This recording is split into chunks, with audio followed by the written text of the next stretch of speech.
Stretching across more than 2 kilometres of historic Docklands, Liverpool Waters is not just a regeneration project. It's a generational gamble on how a post-industrial city reinvents itself. Planned over 60 hectares of waterfront and designed to unfold over more than 30 years.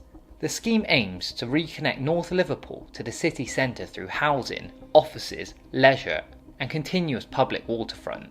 On paper, the numbers are extraordinary. Tens of millions of square foot of development, with thousands of new homes and a scale usually reserved for capital cities rather than regional centres. But Liverpool Waters has never been a straightforward build. From the outset, it has sat at the fault line between heritage preservation and modern urban growth, attracting global scrutiny, political tension and long-term economic risk. To understand what Liverpool Waters really represents, you have to look beyond the master plan visuals and examine the forces shaping its delivery. The project is called Liverpool Waters, a 60-hectare regeneration covering more than 2.3 kilometres of docklands, from Prince's Dock to Bramley Moor Dock. This is being led by the Peel Group.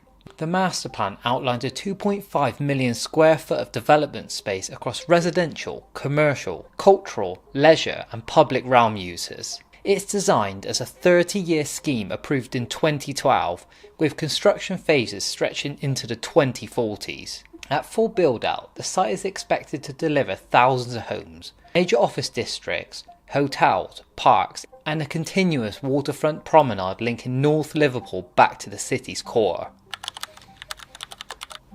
By the 20th century, much of North Liverpool's dock system was effectively obsolete. What remained was strategically valuable land, but heavily constrained, listed dock walls, water basins, heritage protections and contaminated from decades of industrial use. That combination made redevelopment expensive and slow, which is why large sections sat dormant while other UK cities pushed ahead with waterfront renewals. Liverpool Waters was conceived to reverse that. Not by wiping the docks away, but by building through and around them, reusing dock basins, restoring structures and layering modern development on top of historic infrastructure. Large sections of the waterfront were part of Liverpool's UNESCO World Heritage Site, recognised for the historic dock system. UNESCO repeatedly warned that tall buildings and large-scale intervention would cause irreversible harm. Despite revisions, the combined impact of Liverpool Waters' surrounding developments and the new stadium at Bramley Moor Dock led by UNESCO to strip Liverpool of its World Heritage status in 2021, the first UK city ever to lose it. The decision didn't stop the project, but it permanently changed the global perception. At Bramley Moor Dock, Everton FC delivered a 52,000-seater stadium, completed in 2025. Built directly into a historic dock basin, it became the single largest completed element of Liverpool Waters to date. The stadium brought thousands of construction jobs, permanent employment and global visibility to the part of the city long overlooked. Crucially, it forced major infrastructure upgrades, roads, utilities, public transport links that unlocked surrounding plots for faster development. Liverpool Waters includes thousands of new homes, spread across multiple neighbourhoods. You have Clarence Dock, Central Docks and the Northern Dock zones. These range from high-density waterfront apartments to mixed tenure housing, with phases already delivered and others approved but not yet built.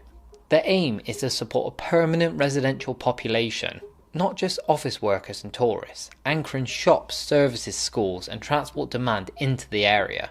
Combined with commercial space, the plan supports tens of thousands of daily users once fully built.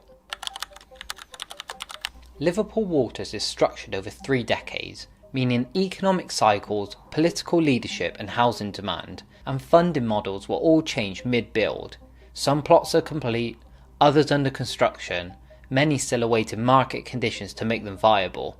The challenge isn't vision, it's delivery across 30 years while keeping public trust, affordability and momentum intact. Liverpool Waters is ambitious in the truest sense of the word, not just large but exposed.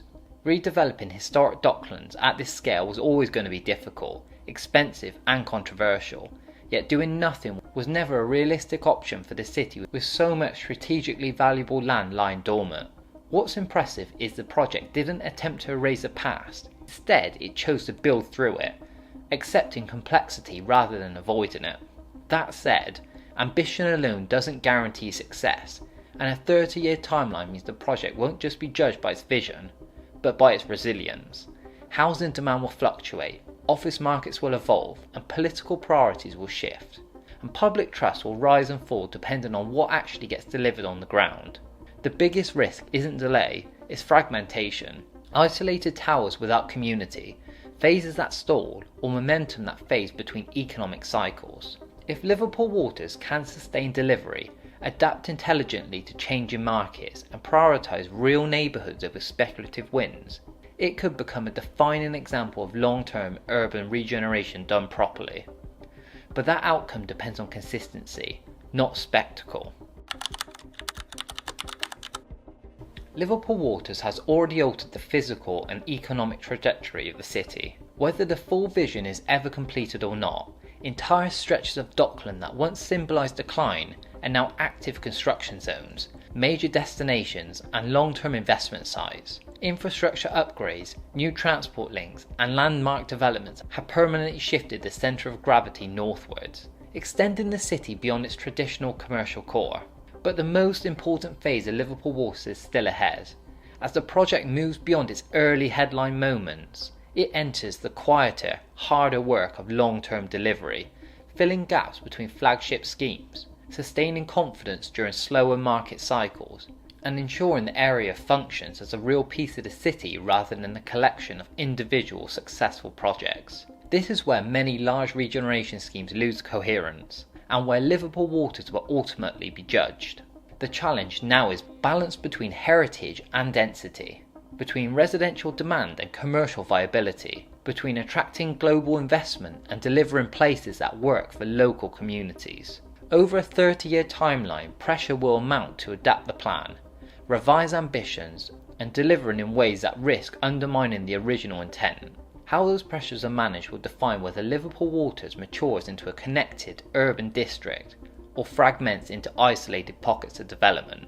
If the project maintains strategic clarity and consistent delivery, it has the potential to reshape Liverpool's economy for generations, supporting tens of thousands of jobs, anchoring new neighbourhoods, and securing the waterfront as a permanent, live-in part of the city. If momentum slips, however, the risk isn't the failure in the traditional sense, but under delivery, a vision partially released, leaving opportunity on the table. Liverpool Waters was never a short-term promise. It's a long-term test of patience, planning and political will. The outcome won't be defined by a building or a moment, but by whether the city, developers and policymakers can sustain belief long enough to turn ambition into permanence. If you enjoyed this video and you want more videos just like this, make sure that you like the video, subscribe to my channel and comment your thoughts on this in the comments below.